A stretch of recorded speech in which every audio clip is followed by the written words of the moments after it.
Монгол улсад зэвсэгтгчийн үүсгэн байгуулагдсны 95 жилийн Монгол цэргийн өдрийг тохиолдуулан манай аймагт үйл ажиллагаа явуулдаг үндэсний аюулгүй байдлыг хангах тусгайлсан чиг үүрэг бүхий байгууллагуудын дунд цогцлбор спортын тэмцээнийг зэвсэгтгчний 330 дугаар анги аймгийн цэргийн штаб хамтран зохион байгуулдаг уламжлалтай. Энэ жил 10 дахь жилдээ зохион байгуулагдаж байгаа цогцлбор тэмцээн марш тактикийн тэмцээнээр үргэлжилсэн юм а.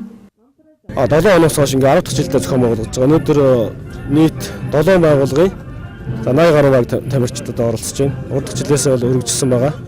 За тэмцээний хувьд бол Монгол Улсын зэвсгийн зохион байгуулагддаг марш тактикийн тэмцээнд ижил төстэй. Гэхдээ арай одоо хөнгөрүүлсэн ийм байдлаар явагдаж байгаа. За буудлага, гарнат, за гамшигын голомттой ажиллах их хэмжлээ одоо төрийн тусгай албаагч, ялангуяа зэрэг цагдаагийн онцгой байдлын албаагчдын хийж гүйцэтгэдэг.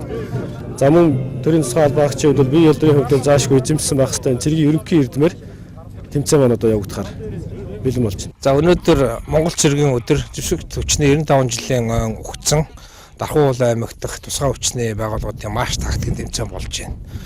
Ер нь Монгол эрх цэргийн хямар сүлднээс тухайн улс орны хувь заяа сүлд хэмэр шалтгаалдаг. Тэгээ манай Дархуул аймагт байгаа суучны байгууллагуудын хэмэр сүлд нь өндөр байна, жавхаатай байна.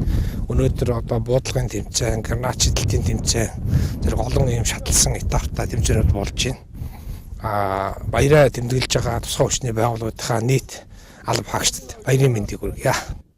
Марш тактикийн тэмцээнд зэвсэгтгчний 330, хорих 435 дугаар анги, зэвсэгтгчний тэг 65 дугаар ангийн салбар 322 дугаар анги, шүүхэн шийдвэр гүйцэтгэх алба зэрэг 7 байгууллагуудын 80 орчим тамирчин оролцсон юм а. Тусгайлсан чиг үүрэг бүхий байгууллагуудын дунд энэхүү зохион байгуулагдсан спортын цогцлбор тэмцээн нь энэ сарын 9-нд нээлттэй хийсэн. Өмнө нь буудлага, тухай өргөлт, сагсан бөмбөг, гар бөмбөг зэрэг 10 орчим төрлийн тэмцээнүүдийг зохион байгуулсан бөгөөд энэ удаад цэргийн үүрэгтнүүдийн бэлтгэл бэлэн байдлыг шалгадаг марш тактикийн тэмцээнийг зохиож спортын цогцлбор арга хэмжээнүүд өндөрлсөн байна.